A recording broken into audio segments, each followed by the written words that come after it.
矿泉水空桶别扔，用剪刀剪一剪，改造一下比专门的物品还好用。这届网友真是太聪明了。大家好，我是小林，欢迎来到我的频道。大桶的矿泉水，很多朋友应该都不陌生，很多人都喜欢喝，它是我们停水时应急的好帮手。还有一些租房的朋友，生活区域水质不好，只能在超市里买大桶的矿泉水。用完的矿泉水空桶先别急着扔，把它们剪一剪，简单改造一下，比家里有些专门的东西还好用。有了矿泉水桶，再也不用花钱买了。发现这些用处的网友实在太聪明了，真佩服他们啊！妙用1：米桶。大米放在袋子里，打开之后容易生虫受潮。我们家用完的矿泉水桶其实是很适合用来装大米、小米等杂粮的。打开之后，把大米倒进去，盖上盖子，不容易生虫，也不容易受潮。如果你家里有比较小的矿泉水瓶，也可以用来收纳数量少的杂粮，摆放在柜子里，整齐又好看，比你在网上买密封桶便宜多了。妙用2：装衣服篮子脏衣篮。洗衣服是家务的重要一环，而洗脏衣服之前，一般都会先将脏衣服放进一个脏衣篮中进行存放。因此，若能将旧矿泉水桶改造成脏衣筐，那么就是非常实用了。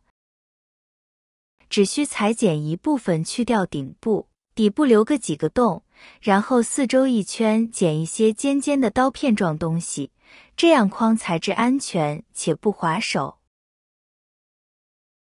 用作脏衣篮再合适不过了。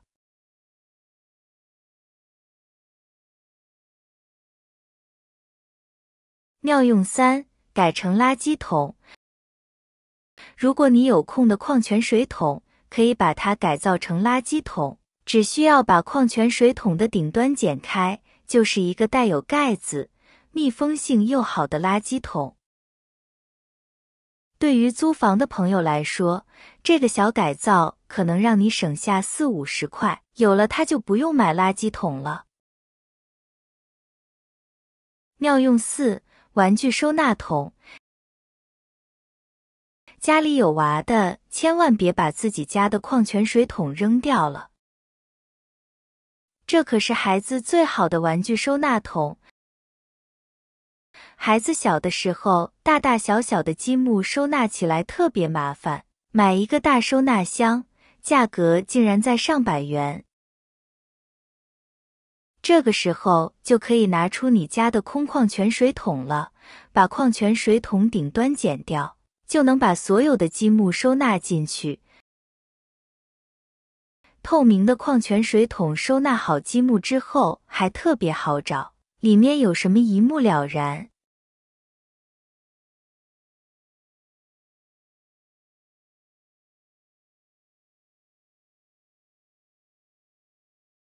妙用5：除此之外，我们还可以用小瓶子进行裁剪。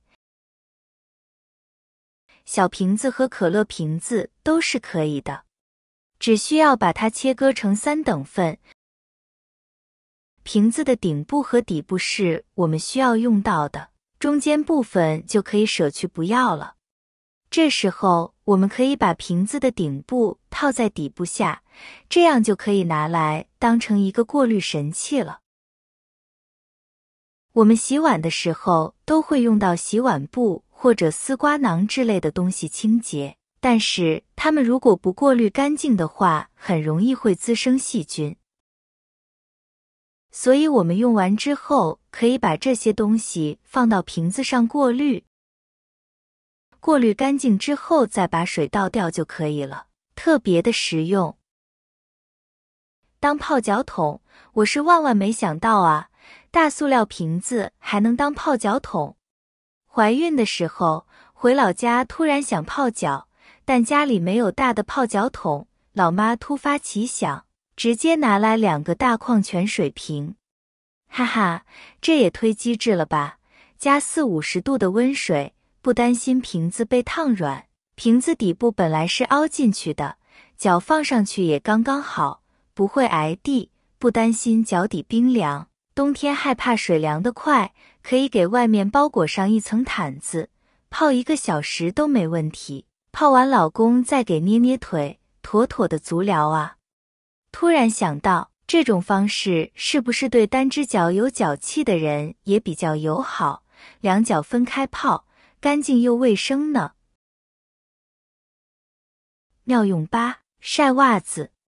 洗完衣服后，我们常常会发现家里的袜子没有地方晾晒，直接把袜子搭在衣架上，风一吹，袜子就会掉落。其实晾晒袜子，要是家里夹子不够用的情况下，我们利用上一个塑料瓶，就可以巧妙改造一个晾袜神器，轻松让一个衣架晒上10几双袜子。改造的方法很简单，我们先准备一个清洗干净的塑料瓶，将瓶子的头尾都切掉一点，这样塑料瓶就变成了圆柱状的了。接着，我们从瓶子的其中一端用剪刀开始剪，把瓶子剪成螺旋的细条，尽量使每个细条的宽度差不多。我们再将它稍微修剪一下，把有毛刺的地方给它修剪平整，避免割伤手的同时，也能防止晾晒袜子勾住，导致袜子勾丝。接下来，我们再将它绕到衣架上，用胶带把2头给固定一下，这样一个利用塑料瓶改造的晾袜子神器也就改造好了。我们再将袜子分别从塑料瓶切割的每根细丝穿过，一个衣架轻轻松松就晒了10几双袜子，而且袜子也不容易掉落，非常的实用。如果你家里有空的矿泉水桶，可以试试以上这些方法。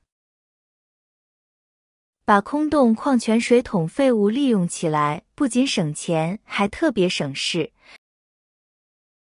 很适合想要攒钱和租房的朋友们。好了，朋友们，今天的空矿泉水桶小妙用就分享到这里了，感谢大家的支持和鼓励，我们明天视频再见。